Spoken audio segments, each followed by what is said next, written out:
All right, well, Hurricane Harvey is now a major Category 3 hurricane, and we're right now waiting to see just how much water it dumps on Houston and the surrounding areas. And what we want to see happen is that this storm just continues to keep going and not stall. All under mandatory evacuation order. This came up pretty fast for a lot of people here. Because this is a multi-day event. You'll notice that the eye is starting to close up. They're still out here looking for people who may be trapped in their homes. Valerie, what happened to you out there? My apartment is completely underwater. We're here in North Houston off Naines in the Westador neighborhood where you can see the Harris County Sheriff's Office. We have just lost everything.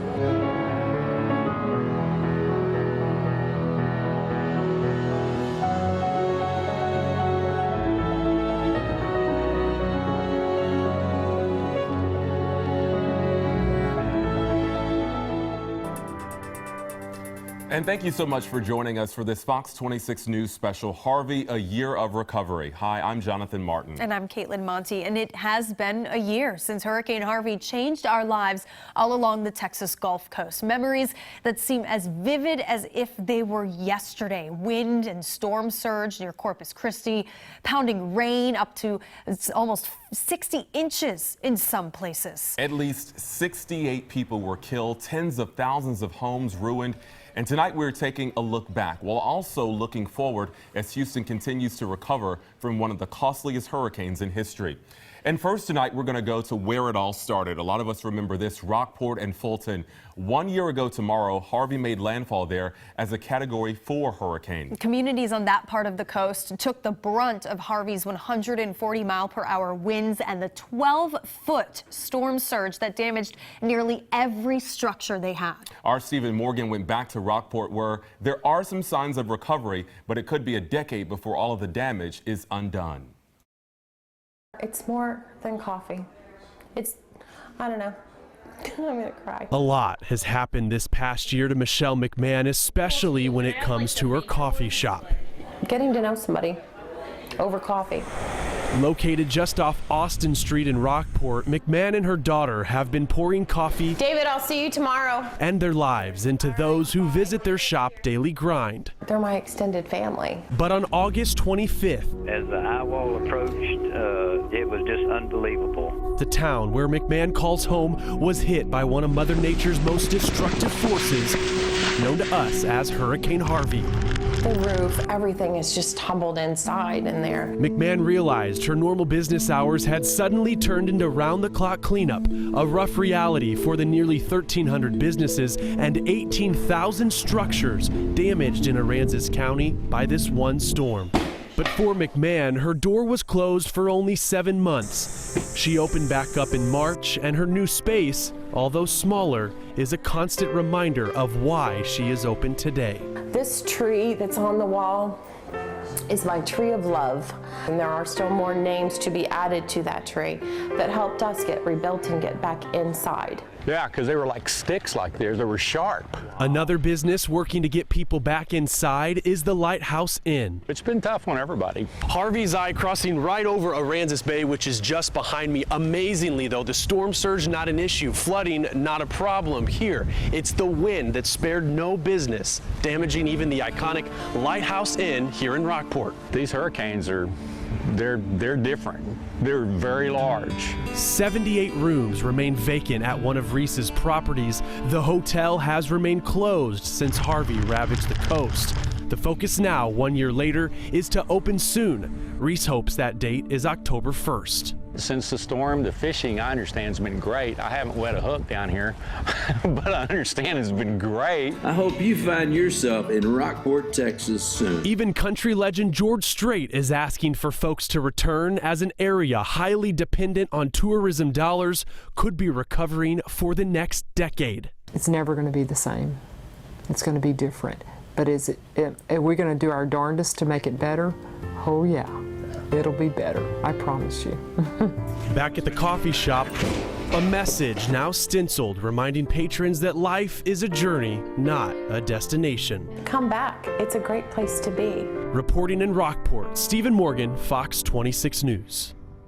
Now, at this point a year ago, we were throwing every warning that we had at you, bracing for a storm that just days prior had really been more of a jumble in the Gulf, but it formed quickly into a big problem. Fox 26 is your Gulf Coast Weather Authority, joined tonight by Chief Meteorologist Dr. Jim Siebert. You certainly were here for hours and hours tracking Harvey. At what point did you really get worried?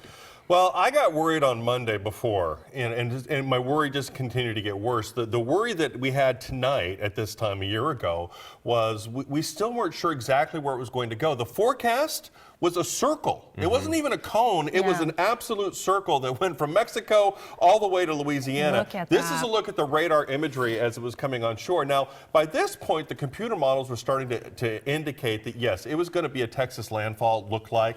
But we also, because of the computer models didn't have time on this storm, because it hadn't, it just had reformed, that it took a little while for us to get a better idea where it was going to stall. That was the problem. And no matter what, if it had gone to Mexico, we were still going to get a lot of rain. If it stalled to the north of us, no matter what happened, it was going to be bad for us.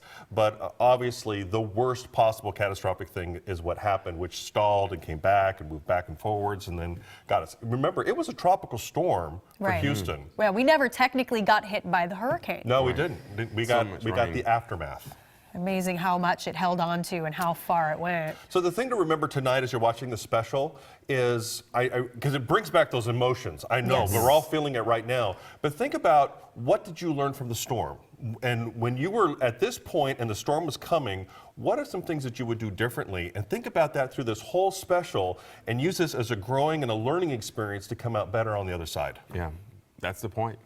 Thank you, Jim. We appreciate it. We'll see you in a little bit. Thank you so much.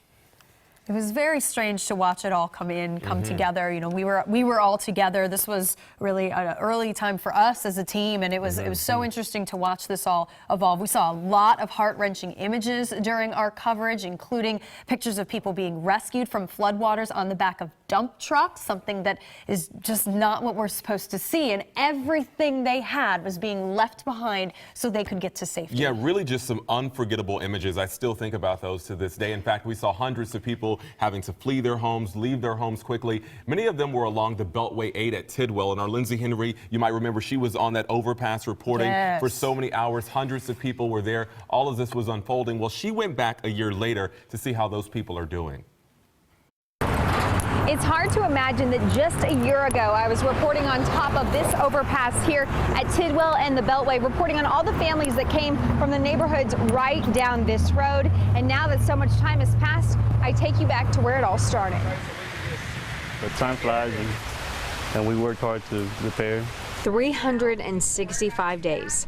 That's how much time's passed since folks that live on Hector Madrigal Street had to evacuate. They live along Hall's Bayou, and if you remember back to our coverage on Fox 26, hundreds of people evacuated that area by foot, boat, and ATV to the corner of Tidwell and Mesa. I just remember the streets were already pulling up, and by the time we left, the river over there was already getting to about street level. The Madrigals finished remodeling their home back in June, but some of their neighbors are still working on repairs. Have to fix the floor and still got a lot of work. Ortega Ismail lives across the street and has been trying to patch things up as he goes. Sheetrock is new. Everything is new right here. And then there are homes like Flora Celine's. The beautiful one-story near Mount Houston had about 3 feet of water in it. We redo the kitchen. Everything is redone, the floors. And then we paint the house. We change all the sheetrock. We still have pieces right here that we don't have no decorations yet. To this day, she's still having contractors come out. She's received help from J.J. Watt's fund and even some help from her friends. This bedroom set, one of my friends, she gave it to me for free. And I love it. It's so pretty. While living without heat and air conditioning, her eldest daughter was able to keep her rank and graduate from C.E. King in the top 10% of her class. Luckily, their home is almost complete, but now, Celine says the biggest takeaway from it all is that through everything, her family has been able to pull through and stay strong. You can always replace everything that you have except your family. There is no way you can replace them.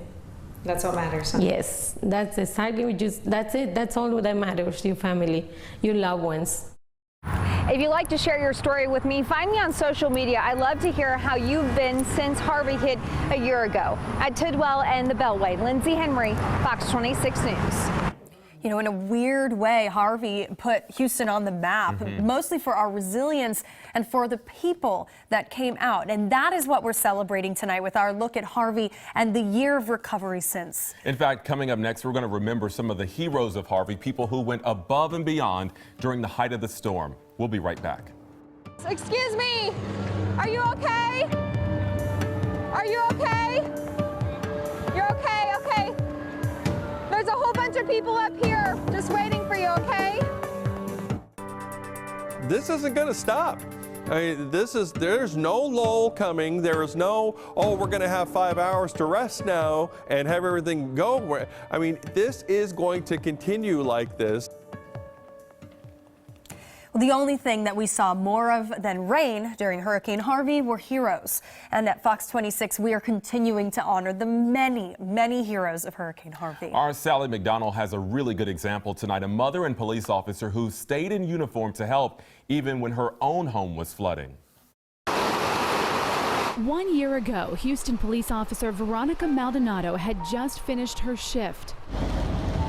She made it back home during the first of what would be days of torrential rain. He started panting and scratching in the kennel. Her German Shepherd Rocky was the first to alert the single mom that water was coming into their home near the Gulf Freeway and Fuquay. I saw it coming from under the restroom door. The flood caused raw sewage to swamp the house. Right here? Yeah. That's how deep it was. Adding to the mayhem of the next several days. Number one, disgusting.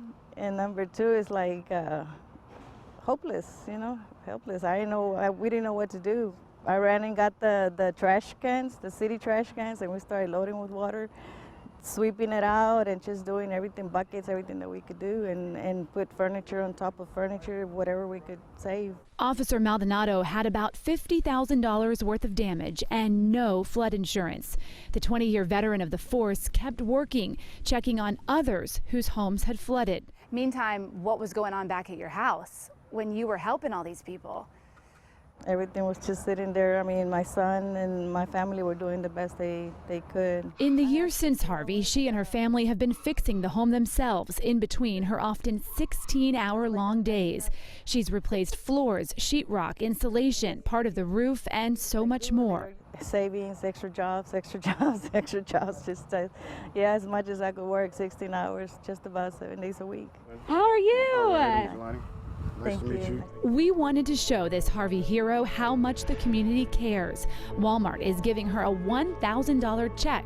On behalf of all the associates that work and live in Houston, we would like to present this for the hard work that you do in the Houston community. Sam Zavery of Exclusive Furniture also had a surprise. It's been a year since Harvey, and we want to offer you a $1,500 gift card to Exclusive Furniture. You can go to any one of our locations and buy whatever you want to get. Most of the furniture in her home now has been borrowed or donated.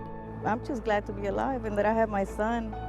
Most of all, that's the most important. She never knew if she'd be able to replace the material things, but now with the support of the community, she can take another step forward. For Sally McDonald, Fox 26 News.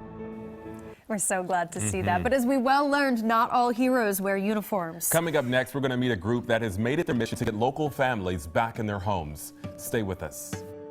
And look, there's the tortoise right underneath. That tortoise and dog, oh my goodness. Oh goodness, okay, she's scared. You're watching our special Harvey, A Year of Recovery. Coming up, you're going to look back at some of the rescues we covered live and how they show the amazing, true spirit of the city of Houston. I would say by the time you realize it's time to get out, it's probably already too late. Look at them sharing water just out of the cap of that bottle. It's fantastic. Yeah, I'm not sure that was water. Well, whatever they need to feel better, guys. Let's just let that one. Let them have a little. We'll continue to monitor this and have what they need. If they should, we'll monitor Bill's video and if they should. There's the water. See, all right, I told excellent. You they had water. Thank goodness for that. Okay, that was a moment I will never live down. It was, I knew there were a lot of families watching. I realized it might not have been water, but you know, it wasn't really about that. The point was they were sharing, and in this terrible moment of having to be in this boat, that was one of my favorite moments because that group of people, I don't know if they all knew each other or what, but they were just taking care of each other and passing everything around. But you know, water, hey, whatever you want. They teach us in news and journalism never to assume, so it might have been water. There we go. You know, we'll go there with we that. go. Well, you know, that rescue that you just saw Caitlin and Tom Ziska anchoring was one of the many rescues that we watched right here live during our continuing coverage. And while we'll never forget all the damage that we saw, we'll also never forget all the images and all the stories of neighbors coming together. Helping total strangers at times. And many are still doing that today, as our Ruben Dominguez found out with the Bayou City Fellowship. To have our hands open to say, God, how can you use me? A moment of prayer to give thanks. We ask, God, that you continue to guide and lead and just watch over our city as a whole, God, and just continue to stir up people's hearts to love and good deeds. And it's for your beautiful name that we pray. Amen. Like so many Houstonians, Dorothy Wanza's home in Kashmir Gardens suffered substantial damage from Hurricane Harvey. The water line was in here. It was about 10. The damage to the house was chaotic. In other words, it was really, really bad. Evacuating before the storm hit, Dorothy finally returned when the floodwaters receded. She immediately started the daunting task of cleaning up her home. Most of the initial work she did by herself. So mentally, I wasn't focused anymore. And then I got my angels, which was Bayou City Fellowship. Her angels came in the form of pastors, staffers, and volunteers from a congregation on Houston's northwest side. Word of the need in Kashmir Gardens had reached Bayou City Fellowship. We found that a lot of the community didn't qualify for FEMA or other organizations because there's so much red tape, and we were able to come in and help because we didn't have any of that red tape. The members of this small Northwest Houston church didn't realize that they would quickly become a beacon of hope for so many people in the Houston area that had seemingly lost all. They put out a call, and other congregations answered. People from outside the city who we already had relationships with were contacting us, churches from the Dallas area, the Austin area, people from the DC area, people from all over the U.S., really. As soon as Harvey's rains had relented, they began mucking out homes and helping anyone that needed it. 1 year later, there is still a massive amount of work to do. When people are hurting, when people are in need, we just step into that space and try to be a presence of Jesus in whatever need they have and just say, hey, how can we help you? They've helped more than 250 Houstonians get back into their homes since Harvey hit. But for this homeowner in particular, they were divine intervention. There's an old saying that, God might not show up when you want him, but he would certainly be on time. In Kashmir Gardens, Ruben Dominguez, Fox 26 News. And we love stories like that. You know, so we've been taking a look back tonight. Now we're going to look forward. In depth, looking at how Houston and the Gulf Coast have rebounded from one of the worst hurricanes in U.S. history. And we're looking at the work that's still left to do. Stay with us.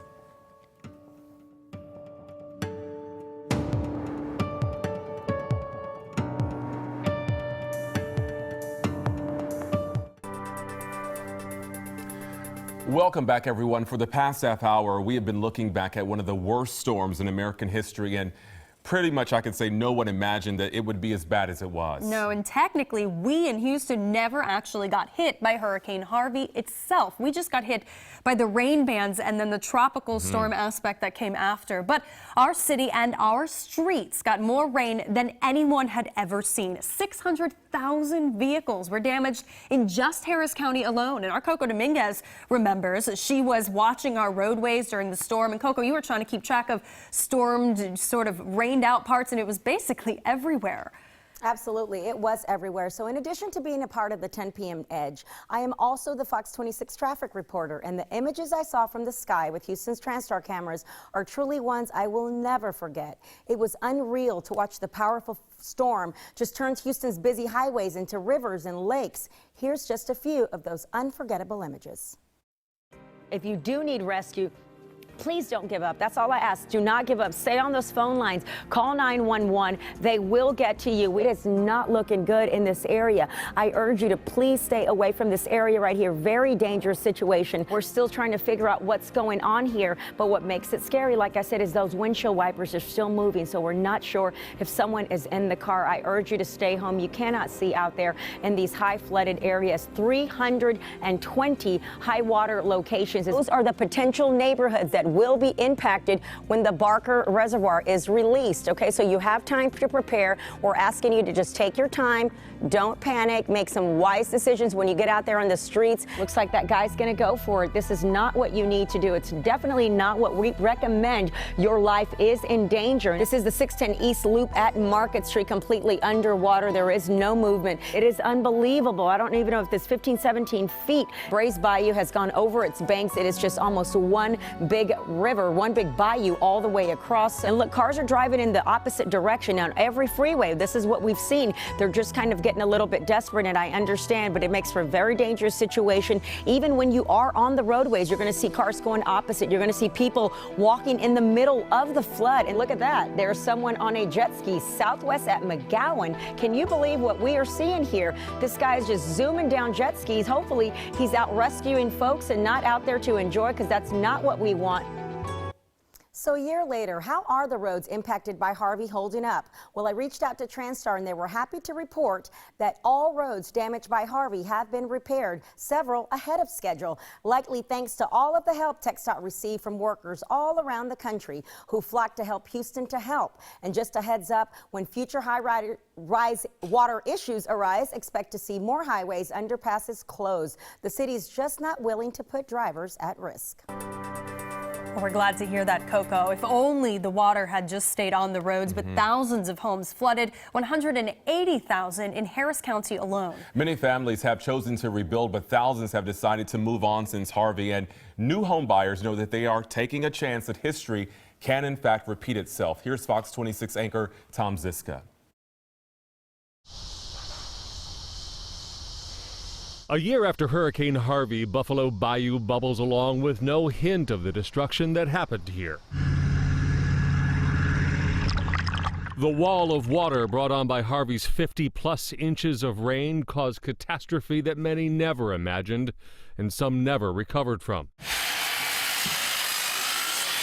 Some streets are still abuzz with the sounds of construction crews working to rebuild, some for homeowners eager to move back, others to put on the market for buyers willing to take a chance. If it wasn't for Harvey, I would still be living in an apartment. Veteran Brandon Barton and his wife are first-time homeowners. The Magnolia neighborhood, that is their new home, had a couple feet of Harvey water, but the house has since been gutted. It's been rebuilt, offering the young couple more than they ever anticipated when they started shopping. It was actually pretty difficult to find homes that were in our price range and stuff like that that hadn't been flooded. I have personally sold flood homes that I've had bidding wars on. Realtor Reed Smith says there is a ready market for flood homes if they have the right history, like an attractive price point and limited history with high water. An analysis by the Houston Chronicle found about a quarter of the homes sold in Harris County in the 6 months after the storm had been damaged by at least a foot of water. Many of those sales to flippers and developers looking to take advantage of depressed property values.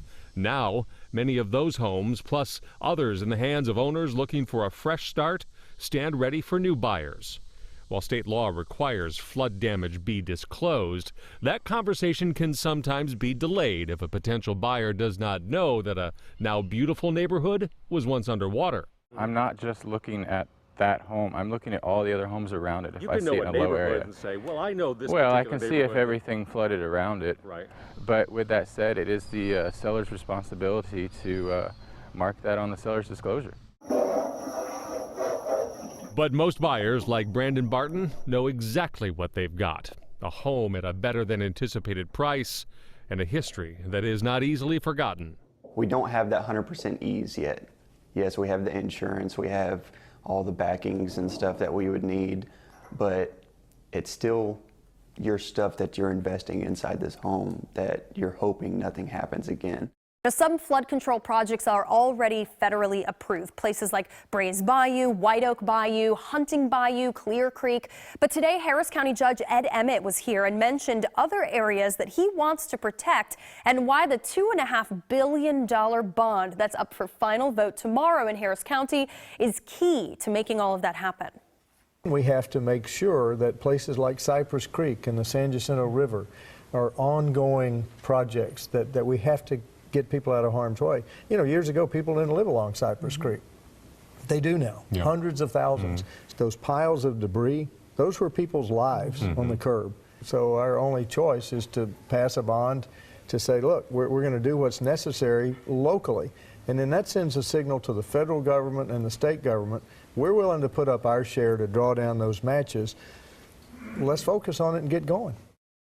Now, there is a website where you can look up information about what kinds of projects would be funded with that $2.5 billion using the flood money from that bond. That is at harriscountyfemt.org. Here's a picture of the site, and if you interact with this, you'll be able to zoom in and take a closer look at your area and be able to pull up different examples of projects that they're considering working on.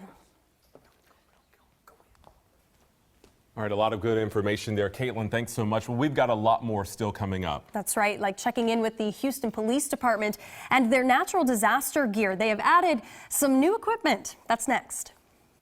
These are private citizens, in some cases HPD high water rescue, and they're getting people out of these homes by boat, and then they're loading them up. The Texas National Guard is loading them up into large military vehicles. I thought I joined SBP to change homeowners' lives, but Mrs. Stella actually changed my life. I see you in peace and love because I love you. I love you too, Mrs. Stella. One of many touching moments we've seen since the storm of volunteers and those they've helped to rebuild, bonding together. And we are forever thankful for all of you who stepped up in Harvey's wake. Well, Hurricane Harvey taught many of us lessons about just how bad and how ferocious a storm can be and what it takes to be prepared. Well, those lessons were not lost on the men and women of the Houston Police Department. Following Hurricane Harvey's Texas landfall and the historic flooding in its aftermath, Houston police equipment was pressed into action to deal with an unprecedented flood event that threatened thousands of lives. We've had flood events, obviously, but nothing to that scale. So, yeah, it definitely caught us off guard, and certainly we needed a lot of equipment that at the time we simply did not have. Captain L.J. Bainbridge normally deals with tactical SWAT operations, but during Harvey's floods, tactical vehicles were used in some rescue operations. Some of the vehicles that we had are great when there is no high water, but they're completely useless in floodwaters. So we need to make sure that we have that equipment that is specifically designed for high water and for high water rescues. Sergeant Mark Bailey oversees a Defense Department program for special operations. It taps surplus Army vehicles for use by HPD without any cost to the city. An example would be this 5-ton truck here. That's actually a 1990 vehicle that we then come in, we paint, remove a lot of the military items that we don't need, the night vision equipment, add a lot of lights. We add a ladder to the back of the truck to make it easy for citizens to get in, and we're able to go through high water in these vehicles. Rescued citizens, we can hold about 30 people in the back. I think they're actually rated for about 16, but when people are drowning, they really don't care. They climb in the back. The department now has 14 of these 5-ton trucks. That's double the number from last year, and there are plans to add half a dozen more. They would be strategically placed around the city when threatening weather approaches. If we're thinking it's going to flood in Kingwood and it floods in Greenspoint, you know, we'll be there. And now, as we face another hurricane season, HPD has upped its game from last year. There are now 8 high-water tactical vehicles. Last year, there were only 6.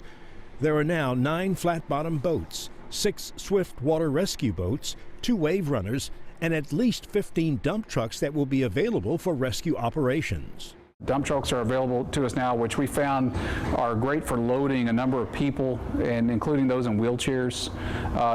I know from my experience in loading people into different vehicles, those seem to be the easiest. We could put a ladder up, we could carry people up, and we had a lot of room. There's surprisingly a lot of room in those dump trucks. HPD's Air and Marine Division has also increased its rescue training and added several new pieces of equipment for water, surface, and rooftop rescues. And communication between agencies has also been improved. The interagency communication preparation with military, Coast Guard, Harris County, game wardens, you name it. We're now openly communicating and preparing for things like this. And we did it before, but this has just opened the communication, made it much better. So now, in the event of another 500-year flood hitting the nation's fourth largest city, police here are now much better prepared than they were when Harvey hit the Bayou City last year. Jose Grignon, Fox 26 News. And great that we have all that new equipment. Hopefully we won't need it, though, anytime soon. Indeed, and hopefully none of you need any legal help with recovering from Harvey. But if you do, we're going to tell you where you can get free legal support if you're dealing with perhaps some unsavory contractors, which is happening. And we're going to leave you with more images of Houstonians lending a helping hand.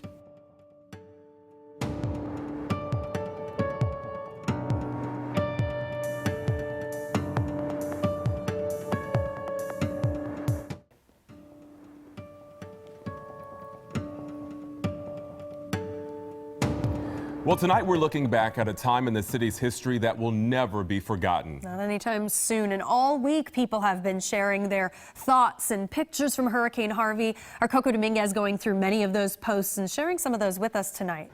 That's right. People are sharing memories, before and after pictures of repairs. The hashtag Harvey 1 year is even trending tonight. Here are some of the things that are being shared. Aaron D. Will says, a year ago, we were preparing for our house for Hurricane Harvey. This year, I'm thankful it's quiet here in the house so this little guy can have his nap. Praying against some big storms this year. Evacuating with a newborn is not something I'd like to experience. And here we have Alif Baypay says, learning from and becoming a fan of Jeff Linder. I think we all became a fan of Jeff Linder. The Harris County Office of Homeland Security and Emergency Management says Harvey 1 year. Hurricane Harvey flooded Harris County with enough rain to fill the Astrodome 3,200 times and run Niagara Falls for 15 days straight. This totals more than 1.2 trillion gallons of water, and we definitely were feeling that.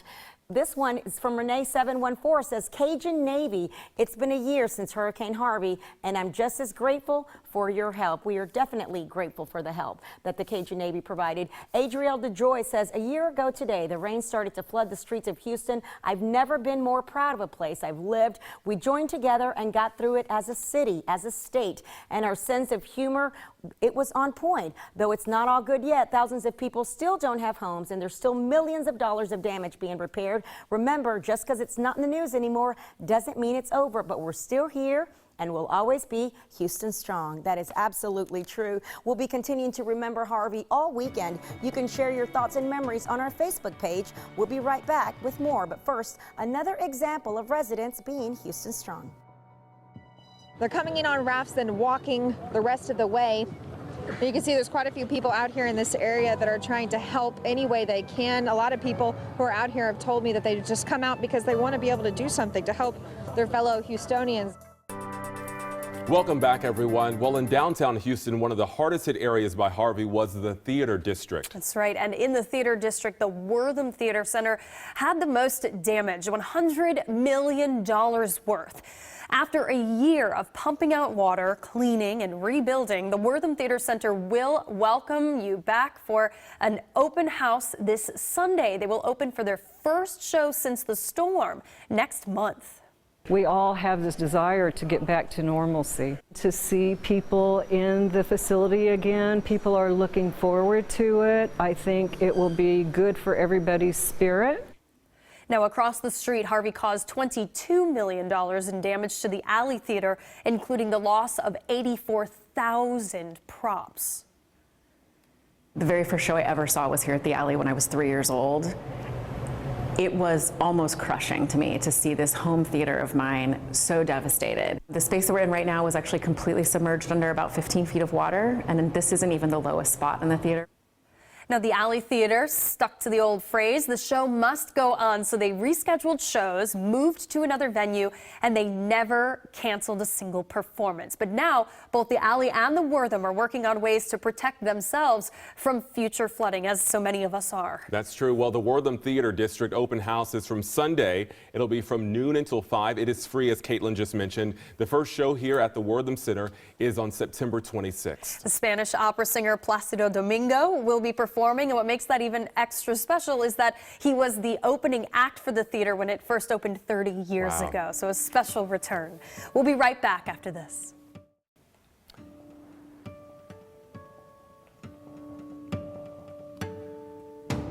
And thank you for joining us for our special tonight. Harvey, a year of recovery. You know, we have looked back tonight at some heartbreaking moments, but also some uplifting and inspirational moments as well. Yeah, we had no idea how much this storm would shape us and how many heroes would rise. How something so terrible could put Houston in the spotlight as an example to the world of how possible it is to come together in the worst of times. To everyone who helped, to every hero who hopped in a boat, grabbed a shovel, or offered a shoulder to lean on, thank you. You are everything that makes us proud to call Houston home. We are all Houston proud. And we leave you tonight with one last look at some images that we won't soon forget. Have a great night. Good night.